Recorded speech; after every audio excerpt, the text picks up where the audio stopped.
Hi, and welcome back to Shawnee Hill's Workshop. Well, 2 days ago, I went and helped a friend out take some branches off of a tree, and I took the loader out there so we could easily move the logs and the brush and whatnot. Well, it sat on there till late the next day, which was yesterday. And as I was unloading it, I noticed just a couple of spots of antifreeze underneath the front end. And I thought, well, that's weird. And I thought, well, that's something I'm gonna have to look at. I probably got a little bit of a leak or something. Well, then I took the tractor off, brought it in here and parked it, and the leak got quite a bit worse. There was all kinds of antifreeze coming down. So I saw where it's dripping from, but I don't see where it's originating from. And I'm probably gonna have to take some stuff off to get to it. You know, it's possible that while moving brush, sticks went up in there and jabbed something. Hopefully it's just a loose connection, but I think it's important to keep things into perspective. I had a old tractor that I was working on all the time and couldn't depend on, couldn't rely on, which is why I bought this newer tractor. And this is the second issue I've had with it. I don't want to call major issues, but it stops work to where I have to work on it. And to an outsider looking in, they could almost say, well, what was the point of spending all the money? Because now you've got just another headache you're worrying about. And I hope that's not true. I don't think that's the case. Things happen when you have a piece of machinery. They're going to break, and you got to be able to work on them. And there is a difference between a antifreeze leak versus your loader won't go up and down and you spend days and days troubleshooting a hydraulic issue, or the engine won't start, or what have you.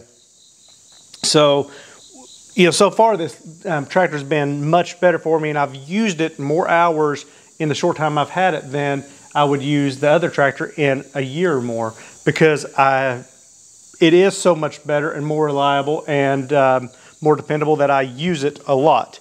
So I guess what I'm trying to get across is don't expect buying new things to mean that you're going to have a trouble-free life, or that you're not going to have to worry about things. Hopefully you worry about them less and they're smaller issues, but I can guarantee you this about every brand machinery, new or old: if you have a piece of machinery with moving parts, it's going to break down on you. So I don't know. I really don't want to take this loader off. I'm going to see if I can see where the issue's coming from before I take the loader off. If I have to, I have to. It just is what it is. But I'm going to go ahead and turn it on and raise the loader up so I can at least get this filter out, so I can see the radiator better and see if I can tell where the leak's actually originating from.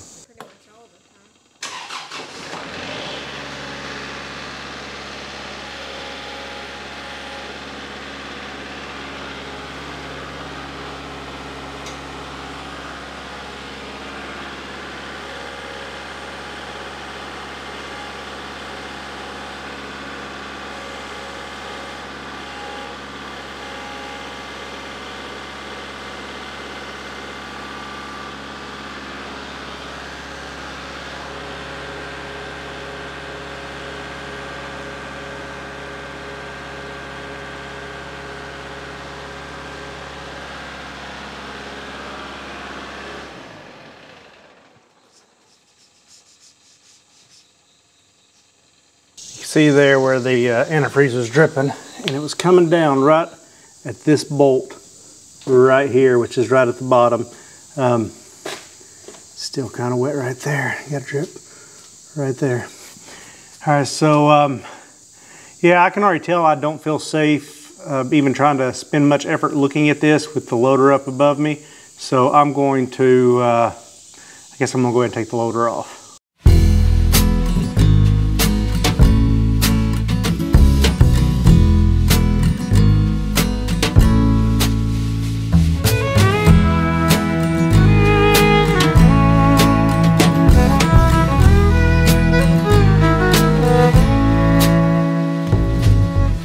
Pack your bags, say all your goodbyes, get ready for the ride of your life. You'll be traveling way across the sea. I know you're trying to set yourself free. So when you're out there on the road and you're feeling so alone,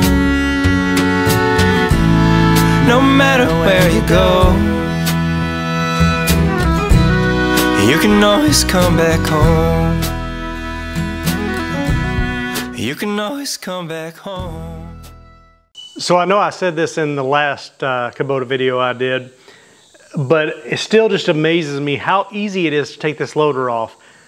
It was less than 5 to 10 minutes at most. That's including getting the drone up and getting the drone back down.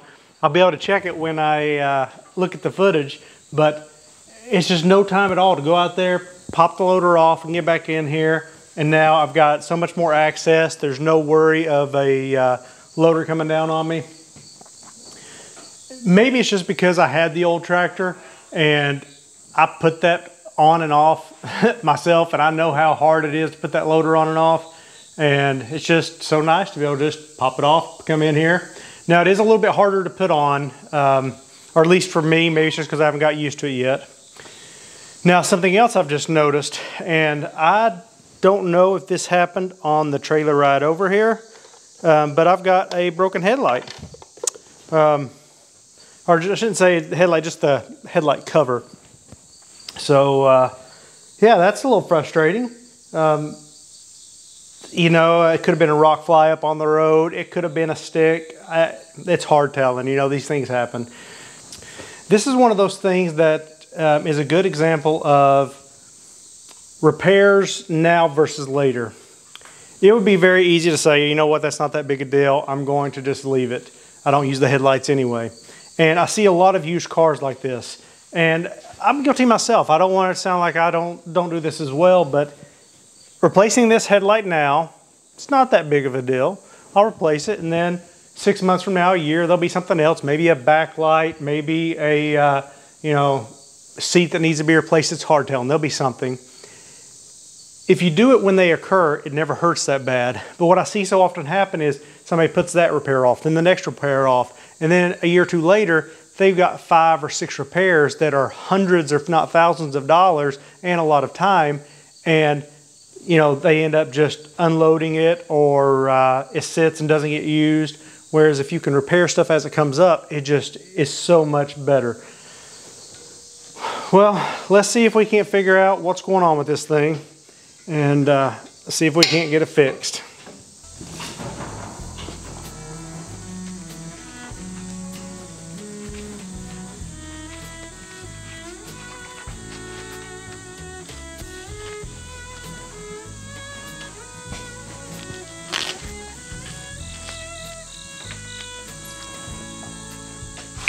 All right, take your tray over and take the other one out.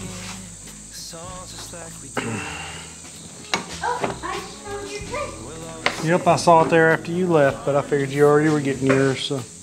Well, I've checked the upper and lower radiator hose, and they are both dry, so it has to be a radiator leak.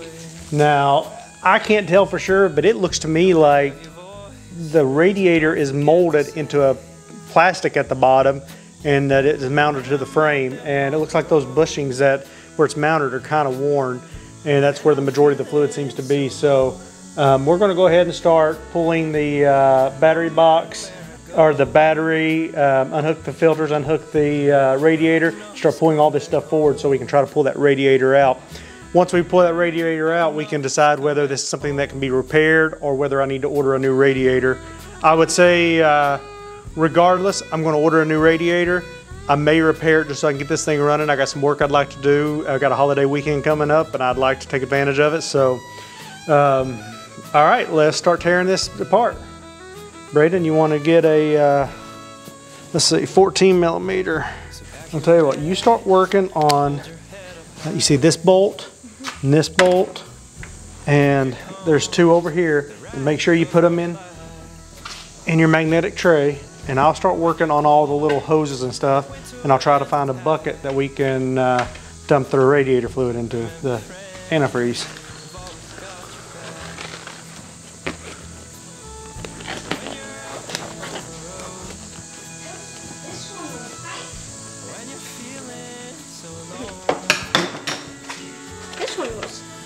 Loose. system.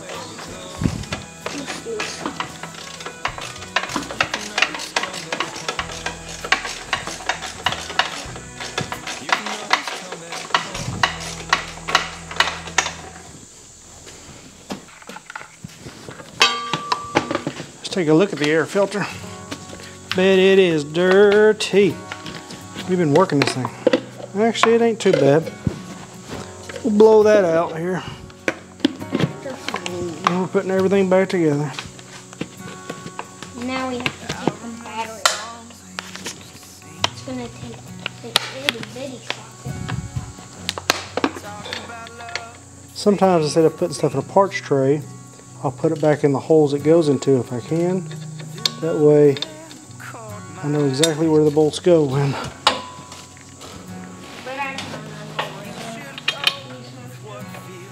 You got a good memory, I don't.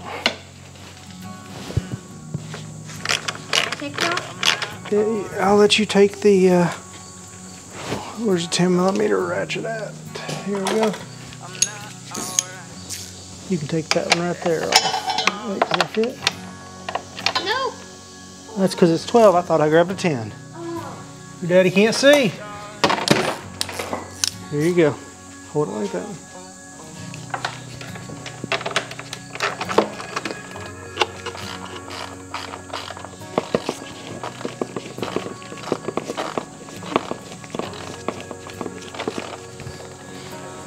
Now it's leaking some on my side. Yeah.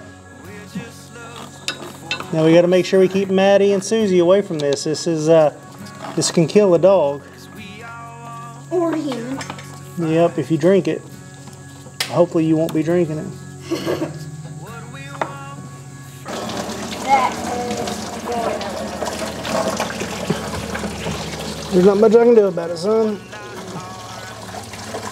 Try to catch the most I can. Smell that? That's what antifreeze smells like. So that's a smell that it's good to know what it is, because when you smell it, you know you got a problem.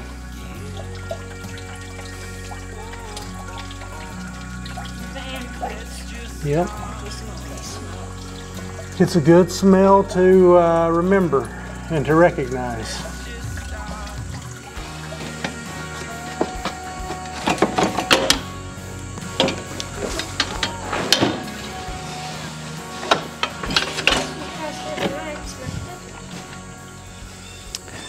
Well, I can't see exactly where the leak's coming from, but this piece right here is bent up, and the little tray that holds the filter was bent up as well. So I'm guessing a stick came up in here and hit, and the leak is probably around this area. I just can't really tell, and at this point it doesn't matter. I felt confident that the leak was not in the hoses. I also feel confident that whether or not the radiator is covered under warranty, this isn't a warranty issue. This is, you know, this is my issue. Stick went up in there, so I need to replace it. All right, well, I guess I need to be more careful around sticks. What do you think? So before I end this video, I want to talk about something. You know, I think all of us go through this, and I definitely do, and it's something that I fight. You know, the human in me, I see something like this, I see the puddle of antifreeze below, instantly my head goes to, oh no, I bought a piece of junk. You know, I bought this piece of equipment to save me from having to work on it all the time, and now I've got a lemon. And sometimes that is the case. I actually, I was one of the first purchasers of a 2004 6-liter diesel. I bought it brand new. If you don't know anything about those, they were the worst engines ever made from the factory. That's a long story. You can bulletproof and make them better now, but at the time you couldn't. But anyway, back to this. You know, after you dig into it, it turns out this isn't a manufacturer's defect. This is 100% on me. You know, that happens. Sticks come up and hit radiators. And so it's very important to try to reel that in when you start feeling that come on, when you start getting frustrated, starting feeling like the world's against you and all that stuff. You know, it's you got to stay positive. And it's a hard thing for me. It's not something that I've always been good at. And I'm still not great at it, but I'm a lot better than I used to be. You know, I look even at my beginning videos from years ago, you know, I didn't smile much. I didn't, I would say I just wasn't as happy in general. I didn't think I wasn't, but, you know, now I can see that I wasn't. You know, you got to take these situations, you got to keep a smile on your face and be like, you know what? Let's dig into it. Let's see. Let's keep an open mind. And turns out this is just one of those things that happens. No different than my headlight being busted.